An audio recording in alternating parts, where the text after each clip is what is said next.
जिंदगी से बड़ी सजा ही नहीं, जिंदगी से बड़ी सजा ही नहीं, और क्या जुर्म है पता ही नहीं।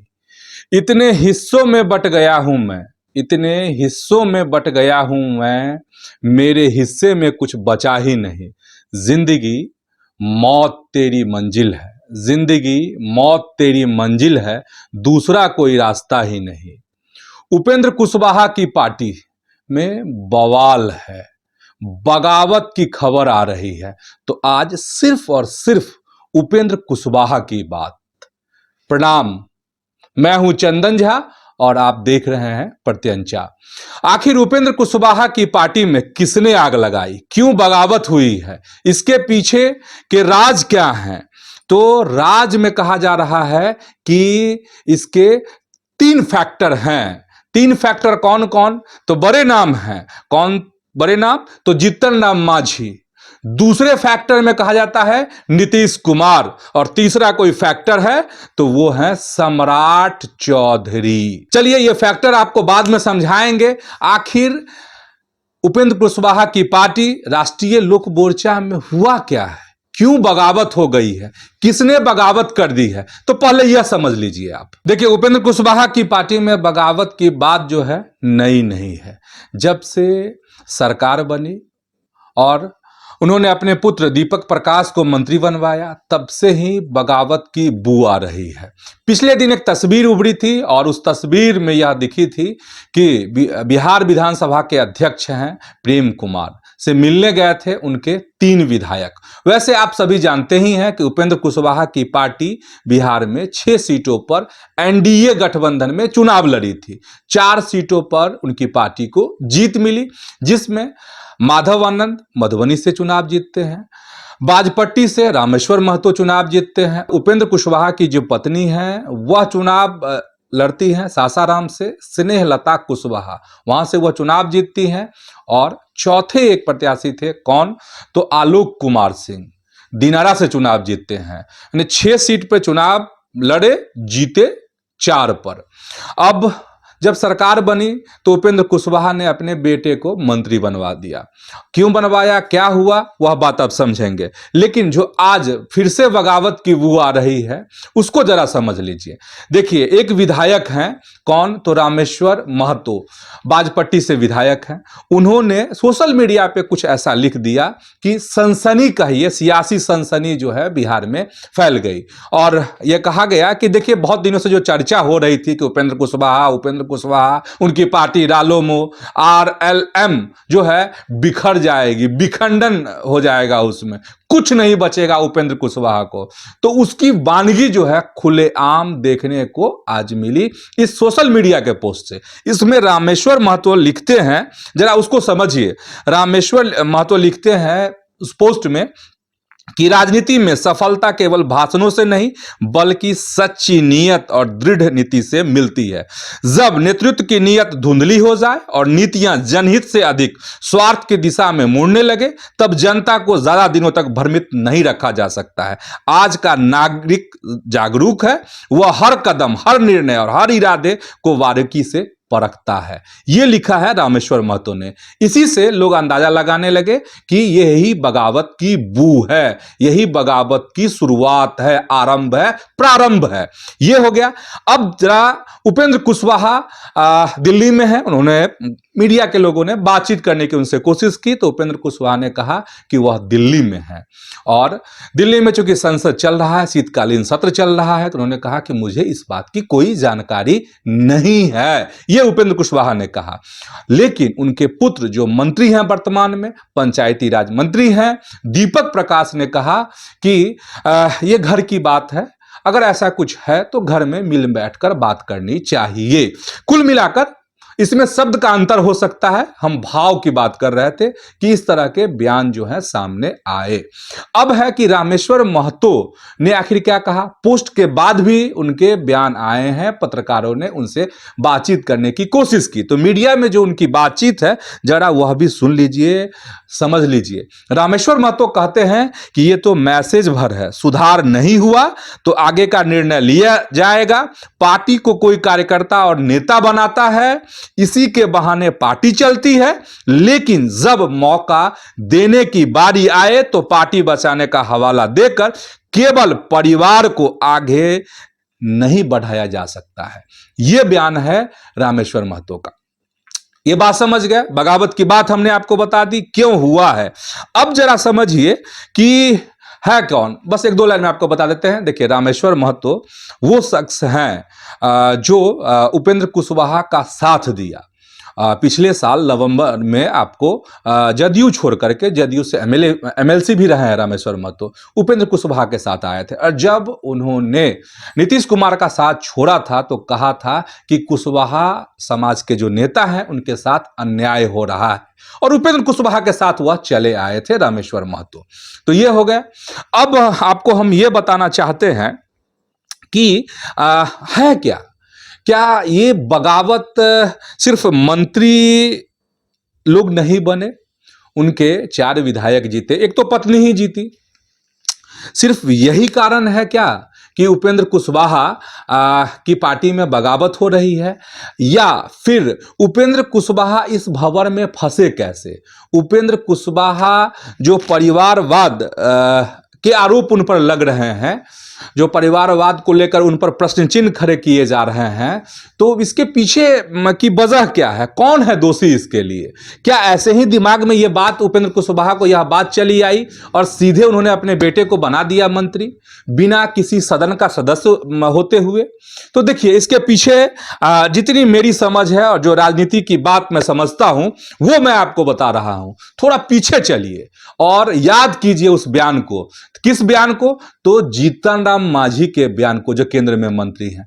जीतन राम मांझी ने एक बयान दिया था, पुराना बयान है, कुछ महीनों का पहले का बयान है, और मांझी ने कहा था कि देखिए, जब उनसे सवाल हुआ था कि इस बार जब विधानसभा का चुनाव होगा तो क्या कार्यकर्ताओं को टिकट मिलेगा कि नहीं मिलेगा, तो इसी का जवाब दिया था उस समय में मांझी जी ने। और मांझी जी ने कहा था कि हाँ देंगे, और पार्टी के कार्यकर्ताओं को भी मौका देंगे और परिवार के लोग भी चुनाव लड़ेंगे, ये कहा था उन्होंने।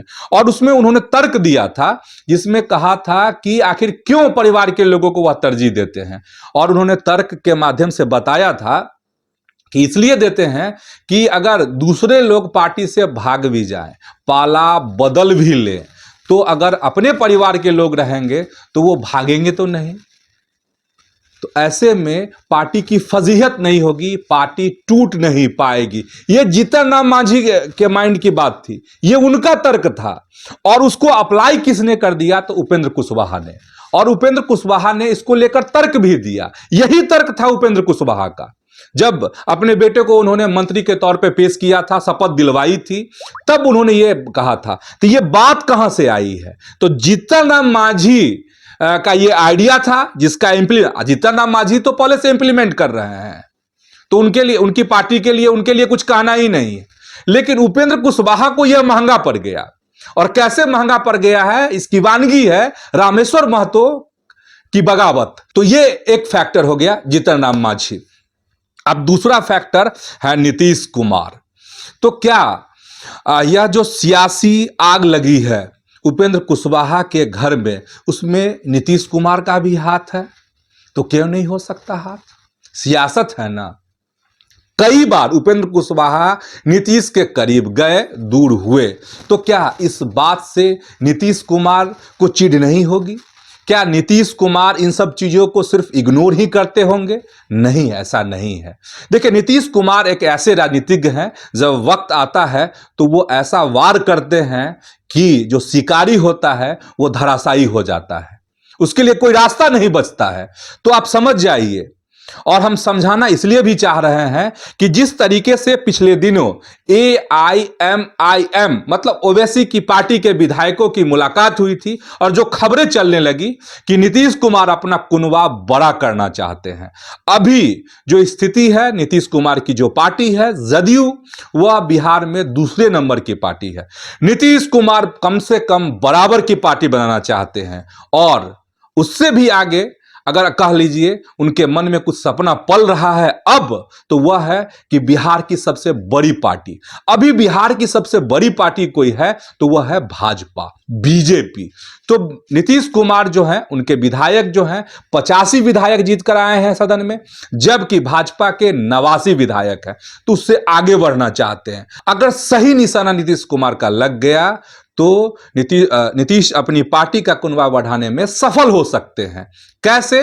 तो इन सब आंकड़ों को जोड़कर AIMIM के पार्टी के विधायकों को अपने साथ मिलाकर, उपेंद्र कुशवाहा के जो नाराज विधायक है उनको अपने साथ लेकर, तो समझ गए कि इसमें नीतीश का भी हाथ हो सकता है। कैसे? देखिए, सियासत है, इस तरह की चर्चा है सड़कों पर, चौक चौराहों पर, तो वो चर्चा हम आपको पहुंचा रहे हैं। सत्ता के गलियारों में जो बात हो रही है वह आप तक हम पहुंचा रहे हैं। अब चलिए तीसरा फैक्टर आप समझ जाइए, गर्दा फैक्टर है तीसरा।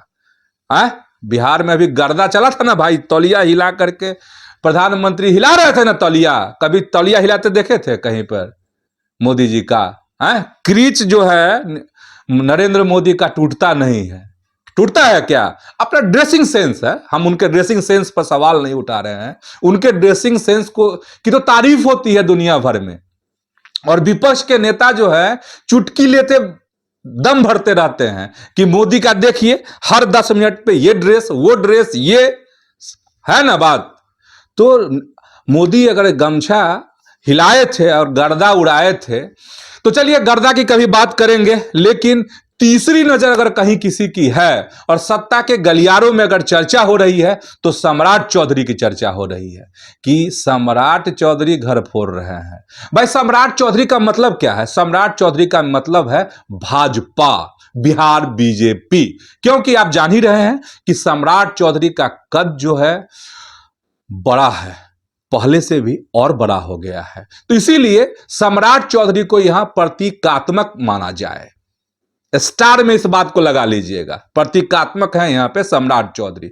मतलब यह है कि पिछले दिन जो शुरुआत में मैंने बात कही है कि पिछले दिन क्या हुआ था, पिछले दिन यही हुआ था ना कि प्रेम कुमार से जो विधानसभा के अध्यक्ष हैं उनसे मिलने के लिए इनके तमाम नाराज जो विधायक हैं उपेंद्र कुशवाहा की पार्टी के मिलने गए थे, तस्वीर बाहर आई थी।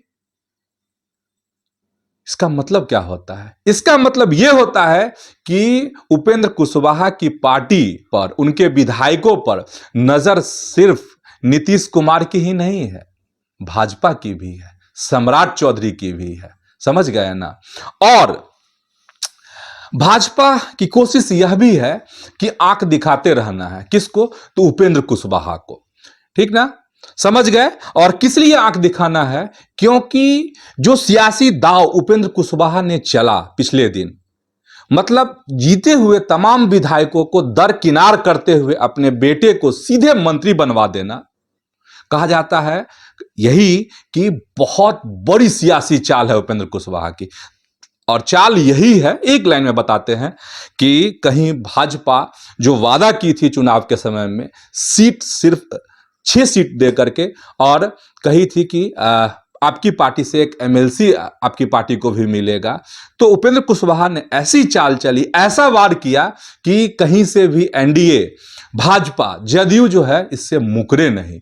और आप सभी जानते ही हैं कि 2 मंगल पांडे और सम्राट चौधरी MLC हुआ करते थे, अब वह चुनाव जीतकर भी आ गए हैं, विधानसभा चुनाव जीतकर। मतलब ये 2 सीट खाली होने वाली है। और पहले से ही, जैसे ट्रेन में हम बिहारियों की आदत होती है कि ट्रेन में सीट जब जनरल बोगी में आप जाते हैं तो क्या होता है, गमछा फेंक देते हैं ना। अगर गमछा नहीं हुआ तो खिड़की से क्या करते हैं, फेंक दिए रुमाल ही, सीट छेक लेना।